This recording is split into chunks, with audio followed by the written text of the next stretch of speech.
L'unité en Christ, c'est l'intitulé de la leçon 3 de ce trimestre, avec pour texte à mémoriser 1 Corinthiens 1, verset 10. Je vous encourage, mes frères, par le nom de notre Seigneur Jésus-Christ, à tenir tous le même langage, qu'il n'y ait pas de division parmi vous, soyez bien unis dans la même pensée et dans le même dessein. Auditrices, auditeurs, sœurs et frères, amis des ondes, amis de l'inondie de la leçon, bienvenue et bonne participation dans cette capsule. Avant de nous dire plus, on nous invite Sila qui va partager révélation avec nous par le biais de son Saint-Esprit. On nous prie. Prends place au bon Père, parce que nous te supplions avec beaucoup d'humilité que ton esprit soit le seul professeur, le seul guide, le seul à parler. Et que tous, y compris moi-même, nous soyons tes auditeurs au nom de Jésus. Amen. L'unité en Christ. Faut me dire non que un thème principal et majeur en la première épître que Paul va adresser aux Corinthiens, les traiter problème unité, on dit problème division qui te gagné à l'église de Corinthe. C'est un problème qui te fait que rappelez me dit nous dans la première émission que Paul écrit ça avec blondanger, avec une colère, il écrit à la hâte, il après une situation chrétien Corinthe yo ta vie là-dedans, c'était division, clan, fanatisme et puis moun k'ap répète en dans l'église là et puis Paul décidé adresser dédier 6 premiers chapitres, première épître aux Corinthiens pour capable dire comment pour vivre dans l'unité, d'où le titre de la leçon 3 de cette semaine, l'unité en Christ. Nous parlons que, quoique l'église de Corinthe sont l'église qui vient de plus de 2000 ans, ceci n'empêche que, problème qui te gagne Corinthe, nous allons rendre nous compte dans la leçon 3, ces problèmes nous gagnent aujourd'hui là. Nous te dit ça, nous avons l'impression que chrétiens corinthiens, c'est eux-mêmes nous gagnent aujourd'hui là. On a dit, première partie leçon qui s'est partie dimanche là, le problème des clans dans l'église. Le problème des clans dans l'église. Auteur va dire nous, allez lire 1 Corinthiens 1, verset 12 à 17. Comment passage ici là, fait nous comprendre combien absurde le nous former des clans autour des leaders locaux ou bien charismatiques, qui solution Paul proposer avec problème ici là. On nous lire 1 Corinthiens 1, verset 12, pour nous capables de faire connaissance avec comment Paul abordait le problème avant même que nous développions partie dimanche. 1 Corinthiens 1, verset 12, et je lis pour vous. Je veux dire que chacun de vous parle ainsi. Moi, je suis de Paul, et moi d'Apollos, et moi de Cephas, et moi de Christ. Attention. On nous étudier texte ci là ensemble pour nous comprendre une situation. Premièrement, je veux que chacun de vous parle ainsi. En réalité, au lieu qu'on a dit que chacun de vous parle ainsi, le mot que ici c'est oti dans le grec qui est capable de dire parce que. Donc parce que nous gagnons tel discours. Donc c'est pas que Paul formule, yon veut, yon demande, yon façon pour que moun yo parler, mais plutôt il dit parce que moi apprendre que nous parler comme ça. Comment yo parler? Un, yon groupe dit moins de Paul. Deuxièmement, yon l'autre dit moins d'Apollos. Yon l'autre dit moins de Cephas. Yon l'autre dit moins de Christ. Qui ça Paul veut dire par là? Pour qui ça lui employer un tel langage? Qui message est rien à travers ces noms que lui cité, y compris son propre nom? On nous comprenne. N'a faut quitter Paul. Paul lui-même quitté parce que nous connaissons qui est Paul déjà. Il y a un missionnaire qui est très réputé, le 13e apôtre. Il était très connu pour ses enseignements, pour son dévouement à la cause de Christ. Donc, un pile chrétien à Corinthe qui semblait te prendre Paul comme leader charismatique que y a suivi là, qui te pensait que du fait que Paul c'était un missionnaire, un gros missionnaire, et que c'est Paul qui t'a fait rentrer l'église là d'une certaine manière, il estimé que au plus gros, au plus grand, au plus bon chrétien par rapport avec l'autre. Donc, il a formé un camp. En deuxième, même choisi suivre Apollos. Qui est Apollos? Apollos, c'est celui-là qui t'a le succès de Paul à Achaïe quand Paul t'a bralé. Apollos, c'était un juif alexandrin.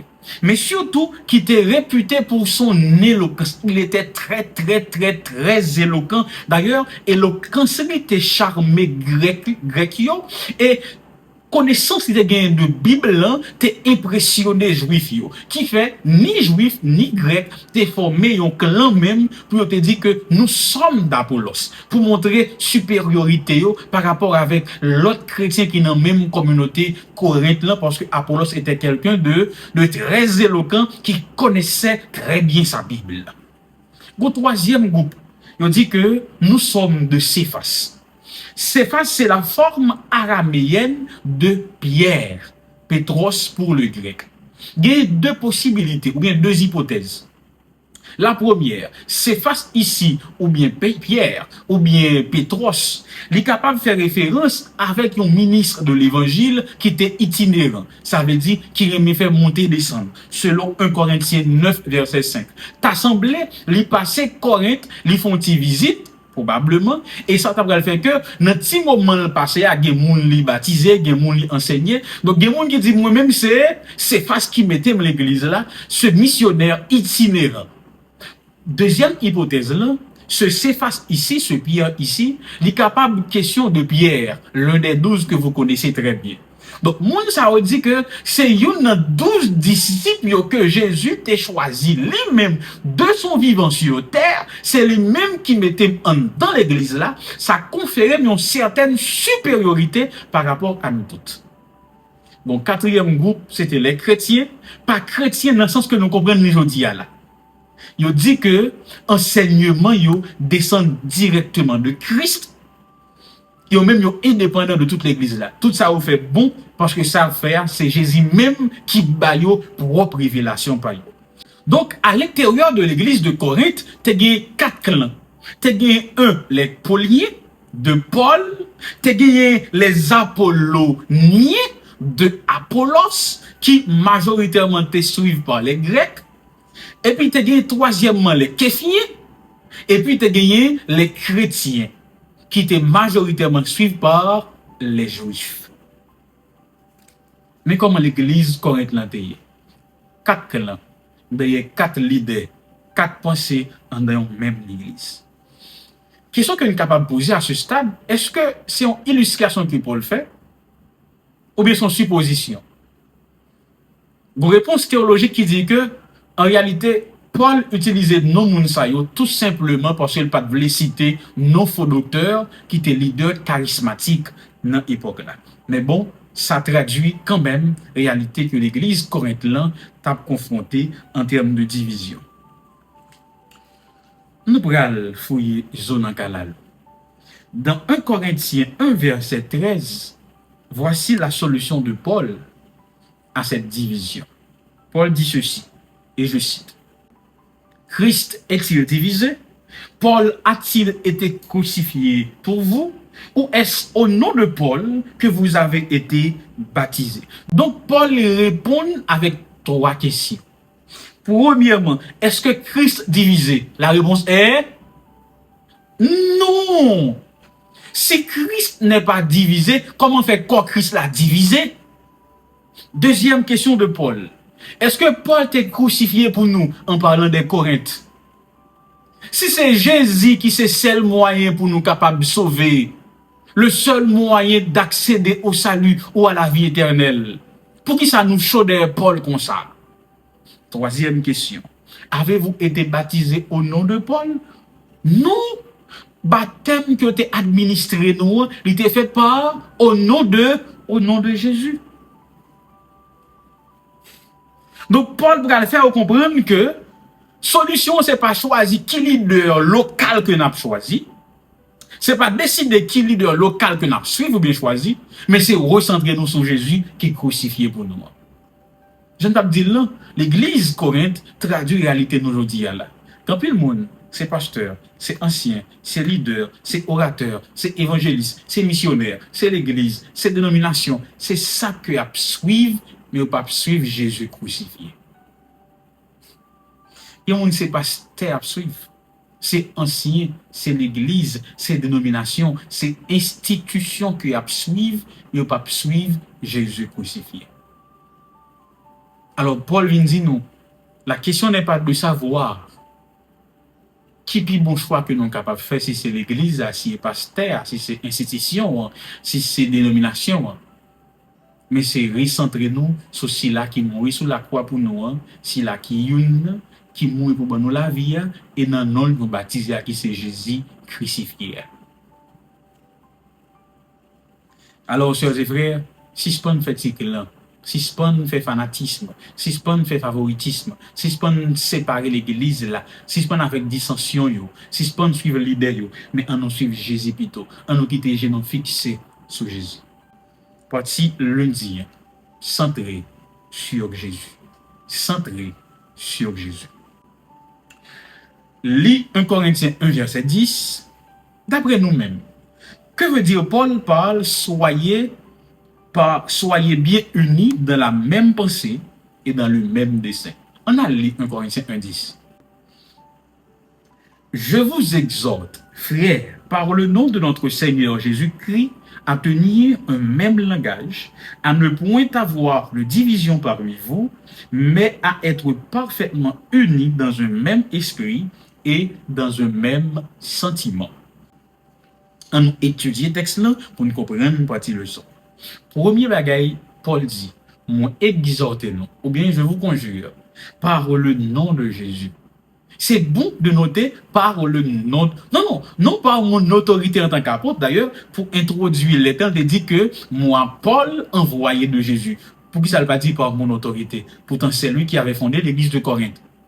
Par le nom de Jésus. Pourquoi? Parce que c'est par le nom de Jésus que les disciples baptisaient. Acte 3, verset 28. C'est par le nom de Jésus que les disciples guérissaient. Acte 3, verset 6. Donc quand il dit que c'est par le nom de Jésus, il cite l'autorité suprême, le chef suprême, le seul chef suprême de l'Église, Jésus-Christ d'Accepte.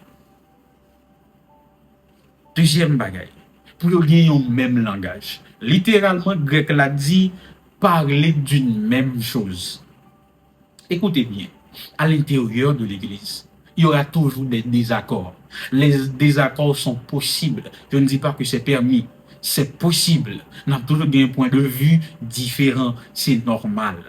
Cependant, quand Paul dit qu'il y a un même langage, il n'a pas dit nous venons répéter tant que Jacques répète, ça n'entendez. Il n'a pas dit qu'il n'a pas de faire discussion, nous pas de opinion divergente. Non. Mais qui ça, Paul vient prêcher. D'ailleurs, on a entendu des gens qui disent Paul pas prêcher uniformité, il prêcher unité. Quelle est la différence? Ben, répondons à travers le leçon, ça pour comprendre. Donc, quand Paul dit, c'est pour nous parler d'une même chose, il fait référence avec mot que communauté croyante Corinthe t'a utilisé pour exprimer la foi. Donc, il s'agit ici des doctrines essentielles de l'Église. Ils sont toutes pas obligés d'accord sur tout ça qui dit l'Église là, mais doctrines essentielles et salutaires là, l'Église l'intègre, ils ont même parole, ils ont même discours, ils ont même langage, quand il a adressé soit entre l'un avec l'autre ou bien avec l'autre monde de yo. Nous avons toujours une discussion sur un pile de l'église là. Mais doctrine qui est essentielle et qui est salutaire, il faut que l'église a entendu son même discours. Troisième bagaille. Il dit pas de dissension ou bien pas de division, pas de schisme à l'intérieur de l'église. Le mot schisme est capable de remplacer le par clan. Et parti, secte, parce que comme dit nous, quand on a parlé de Paulien, de Apollonien, bah, tout ça c'était des sectes à l'intérieur de l'église de Corinthe. Donc il dit que puis qu'à l'église a des schismes là-dedans, ni parti, ni clan, ni secte, ni division, ni faction, ni bannière, nous toutes doués suivons celle l'idée, et c'est Jésus qui mourit pour nous toutes là. Et puis il finit, que vous soyez parfaitement unis. Ici, il utilise l'expression grecque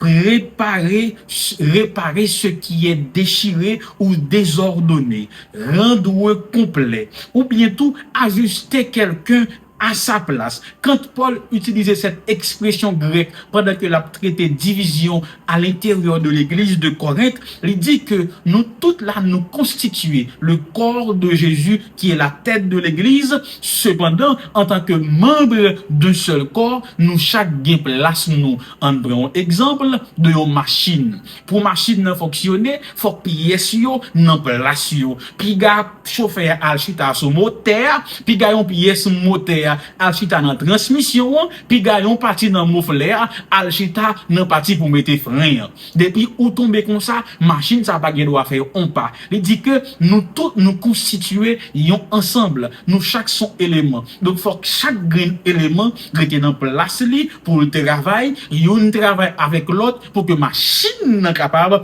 d'aller de l'avant. Si moteur a décidé de fonctionner, transmission pas fonctionner, machine n'a pas rentrer vitesse. Si transmission décide de marcher, moteur a pas démarrer, machine a été éteinte. Si moteur a parti, transmission parti, mais volant pas marcher, machine n'a pas jamais qu'à prendre direction. Que chaque pièce était en place. C'est ça l'unité dans l'église selon Paul. Et puis il ajouter avec le même dessein, ou encore avec le même jugement, gounet, qui veut dire disposition d'esprit. Partie le mardi, sagesse et maturité. Sagesse et maturité. Autant dit, nous allons lire 1 Corinthiens 3, verset 1 à 4, comment Paul décrit immaturité spirituelle corinthien. L'assemblée chrétienne corinthien était immature. On nous recommande. On nous prend un verset, peut-être deux, pour nous comprendre une parole là. 1 Corinthiens 3, nous lisons, pour moi, frère, ce n'est pas comme à des hommes spirituels que j'ai pu vous parler, mais comme à des hommes charnels, comme des enfants en Christ. Je vous ai donné du lait, verset 2, non de la nourriture solide, car vous ne pouviez pas la supporter, et vous ne le pouvez pas même à présent, parce que vous êtes encore charnels.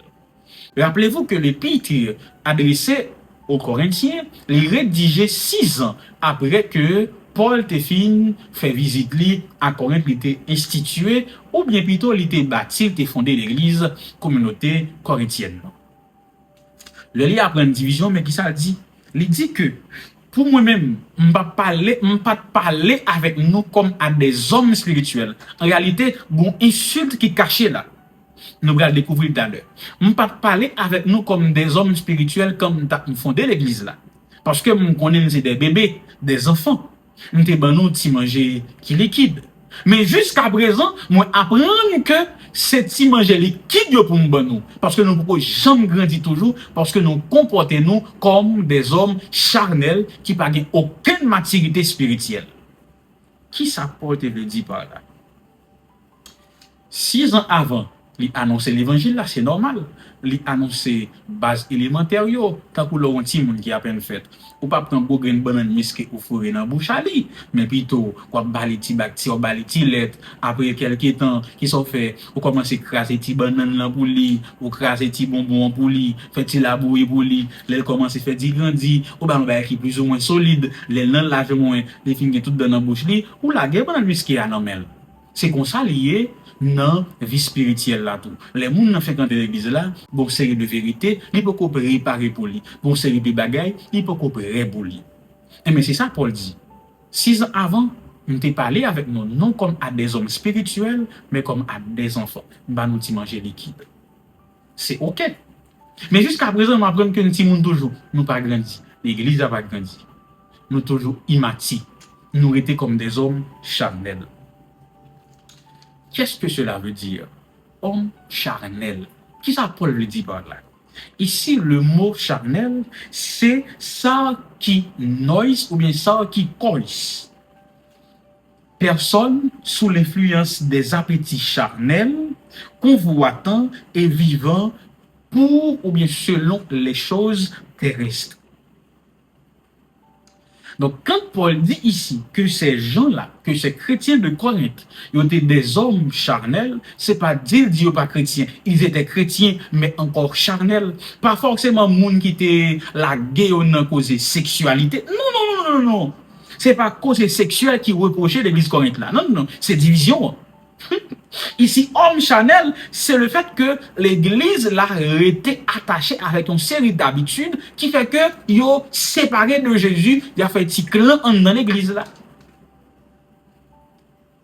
Et si Paul dit yo immature, signe principal de immaturité, c'est pas qu'il y a un manque de connaissance des chrétiens de Corinthe. Non, non, non, non, non. Mais plutôt, c'est incapacité pour te vivre l'un avec l'autre dans l'amour pour Jésus. Donc ici, nous comprenons que Paul fait chrétien corinthien comprendre que la maturité spirituelle n'est pas toujours mesurée à quantité de connaissances que nous gagnons sur Dieu, mais de la manière dont nous traitons les autres, de la manière dont nous vivons avec les autres. Tant que l'Église n'a pas de capacité pour nous vivre dans l'amour une avec l'autre, nous sommes des gens qui immatures spirituellement, nous étions dans le stade charnel là, dans le stade bébé spirituel là.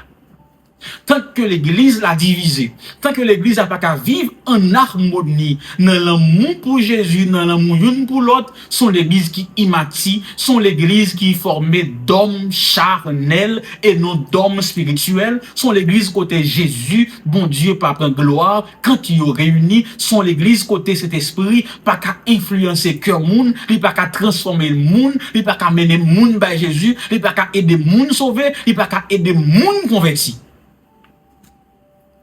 L'évangile là a toujours prêché, moun yo ka toujours chrétien, yo observé sabbat, yo observé commandement yo, mais yo n'yo pas jamais grandi. Or l'église est appelée à grandir, à croître, à changer de stade. La question maintenant, es-tu mature spirituellement? Est-ce que famille ou dit maturité spirituelle? Est-ce que l'église ou a dit maturité spirituelle? Partie mercredi. Serviteur à l'image de Christ. Allez lire 1 Corinthiens 4, verset 1 et 2, qui sa passage si là enseigné sous façon nous devons considérer dirigeants humains. En allant. Ainsi, qu'on nous regarde comme des serviteurs de Christ et des dispensateurs des mystères de Dieu. Du reste, ce qu'on demande des dispensateurs, c'est que chacun soit trouvé fidèle.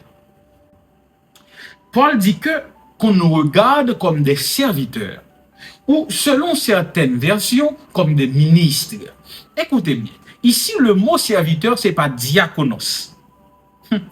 Mais le mot ici c'est uperetas.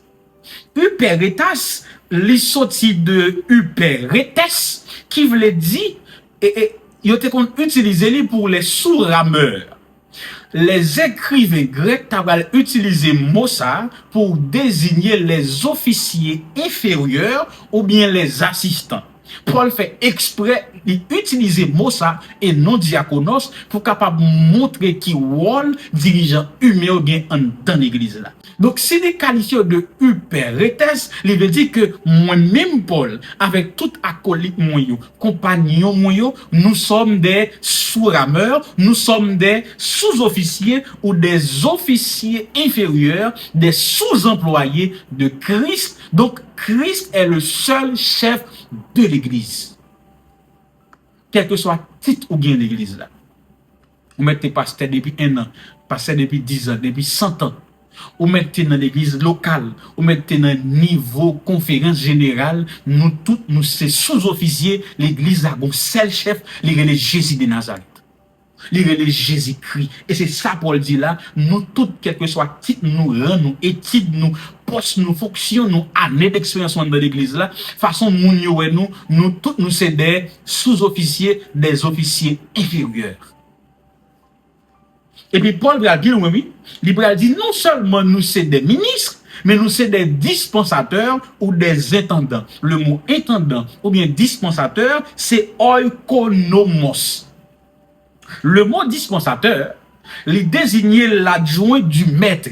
Il est là pour le régler affaires de famille, distribuer la nourriture, mais surtout le mot dispensateur ou intendant, il suscitait dans le contexte excellent que vous n'êtes pas le propriétaire, mais plutôt un gérant de la propriété. La propriété ici, c'est l'Église. Le propriétaire n'est autre que Jésus et gérant par l'autre que moi avec vous. Ou par contre, d'un côté, gérer un petit gens paraît bien laid, passer mettre affaire. En plus, il faut moins avoir c'est consigner l'église là. Nous prenons l'église là pour bien maman n'a pas nous témoigner pour nous parce que pour jeunes gérer l'oublier c'est gérant nous y. Vrai mettre l'église là c'est Jésus. Moi avec ou c'est gérer nous gérer. Mon mal gérer après nous retirer nous mettons l'autre. Simple pour bonjour. Et c'est pour cela Paul Bral dit on rôle nous en tant qu'intendant, en tant que dispensateur, en tant qu'oikonomos. C'est pour nous prendre soin de l'église là, pour nous répondre à besoin li, pour nous rendre l'église à vivre bien, pour nous répondre à bien-être l'église. Assurer bien-être l'église là. Mais pour ça fait, Paul dit, nous obligés de gagner les pensées qui étaient en Christ dans Philippiens 2, versets 5 à 8. Quelles étaient les pensées de Jésus? Paul va développer en s'adressant aux Philippiens. Aïe, Jésus pas gardé place divine comme une place pour te convoiter. Lui qui était réellement divin. Attention, ici le verbe être utilisé ici, c'est par contre, c'est une forme qui renforcée du verbe être qui est inhabituel dans le Nouveau Testament pour montrer que Christ était réellement divin ou bien Dieu. Bon, retire divin. Il était réellement Dieu. Deuxièmement, que l'Hébreu dit qu'il y a une forme, bon Dieu, mort fait. Ici, le mot mort fait, il doit être traduit plus proche nature. Donc, il était de nature divine. Mais pourtant, il allait se dépouiller. Il n'avait pas été dépouillé, il n'avait pas subi l'action, c'est un choix que lui fait. Il s'est dépouillé lui-même pour capable de mettre dans condition humaine, dans condition l'homme, et puis descendre jusqu'à mourir à la croix. C'est ça l'attitude que Paul voulait que dirigeants, que chrétiens ont gagné entre eux. L'attitude de Jésus. Pour ne pas regarder personne comme un rival. Non, non, non. Mais dit que nous sommes tous des gérants. Le vrai maître, c'est Jésus. Et que moi, avec vous, nous devons collaborer. Nous, chaque apprêté dans place, nous, pour que l'œuvre Jésus a aller de l'avant. Dernière partie leçon qui s'est partie jeudi. Un mode de vie qui reflète la croix. Autant pour dire nous, d'après le texte si là, qui ça veut dire souffrir pour Christ. Chers et frères, Paul Bral dit, mon Corinthien, dans 2 Corinthiens 11, verset 23 à 28, que en tant que serviteur de Jésus, en tant que ministre de l'Évangile, il rencontré en pile difficulté. Il dit, il a mis en prison, il a ban mon coup, il a lapidé mon tiré roche sur moi, il fait naufrage, tout venant pour se mettre là. Une série de dangers de toutes sortes que je rencontre, des dangers mortels. Je connais grand goût, la disette. Je connais soif, des côtés où je ne tag de l'homme, pas venir pour me comme mon côté, il est fatigué, je ne pas qu'à encore. Pourtant, moi, endurer souffrance ça. Moi, endurer souffrance ça parce que moi, je prends plaisir quand je participe à la mission de Dieu. Bien aimés, chers et frères, nous allons découvrir dans partie jeudi, c'est que vivre pour Jésus, c'est pas récolter les fruits de la gloire, c'est pas récolter les honneurs de ce monde. C'est souvent, ou bien c'est parfois, vivre au pied de la croix. C'est mener une vie qui reflète la croix. C'est pour cela que les réformateurs ont développé la théologie de la gloire et la théologie de la croix. Donc, il y a des prédicateurs qui pensaient que, il y a des chrétiens qui pensaient que nous sommes des privilégiés. Hein? Place nous hier, mettez de côté que nous récoltons seulement honneur, bien-être. Donc, il y a des gens qui passent, si on a bien vivre, la vie de fidèles, comprenez, il n'y a pas rien sur contre lui, insouciant, c'est mon qui travaille pour prendre soin de lui, il n'y a pas rien pour le faire. Donc, son roche dans le lié, il n'y a pas de misère roche dans le soleil. Paul a dit que vrai ministre là, vrai pasteur là, vrai berger là, les gens pour passer plus de temps au pied de la croix, à souffrir. Les gens pour passer plus de temps à Gethsemane avec intention pour abandonner que le passer temps Jérusalem à recevoir gloire. Oui, au moment qu'a venu que nous avons pour nous recevoir gloire pendant que nous avons glorifié Jésus. Oui, nous serons honorés lors du retour de notre Seigneur. Mais en attendant, pas étonné non, si passer plus de temps Golgotha qu'on passe temps Jérusalem. Passez-y non, si passer plus de temps Gethsemane à douter de vocation, douter de mission, qu'on passe temps Jérusalem à recevoir gloire avec honneur. Oui, il y a un moment de satisfaction dans le ministère, nous, en tant que chrétiens. Oui, il y a un moment côté nous satisfaits, que nous contents, nous voulons récompense, bénédiction multipliée. Mais il y a un moment tout, nous envie abandonner. Il y a un moment tout, aïe, pas le temps encore. C'est le bon Dieu créé. Mais moi, avec vous, nous devons songer, comme Paul l'avait dit, que ce soit à Golgotha, dans la dernière limite, dans la dernière limite agonie. Que ce soit à Gethsemane, c'est le moment où nous douter de vocation, nous douter de mission, nous douter de nous-mêmes. Que ce soit à Jérusalem, quand nous recevons les gloires ou les honneurs de ce monde, ou bien les récompenses de petit travail que nous avons fait pour mettre là, nous devons toujours rester attachés au Seigneur. En résumé, bien-aimés, chers et frères, pour l'Église capable unie, nous devons diriger nous sur propre tête nous. Nous devons diriger nous sur frères nous avec défauts que les gagnent. Nous devons diriger nous sur erreurs dirigeants à commettre. Nous devons nous tous dirigeants avec diriger, fixer genoux, regard nous sur Jésus. C'est la solution pour avoir l'unité à l'intérieur de l'Église. Fixer les yeux sur le Maître. Pendant que les yeux nous fixés sur le Maître là, nous pouvons automatiquement humilité après remplacer orgueil que nous avons dans le cœur. Service, esprit de service après remplacer esprit de rivalité qu'a dans l'église là. N'a pas automatiquement l'amour a jailli côté division te mette pied. Que l'esprit bon Dieu et des communautés là et des familles là étaient unis, soudés au vrai secte qui est Jésus. Que nous étions attachés, que nous étions fixés à Jésus. Que nous toujours bien penser la croix dans tête nous pour nous vivre selon Jésus, avec Jésus, dans l'amour pour bon Dieu, dans l'amour pour prochain nous. Que bon Dieu bénisse nous, que cet esprit a aidé nous dans le travail ici là. À bientôt et bonne étude à chacun de vous.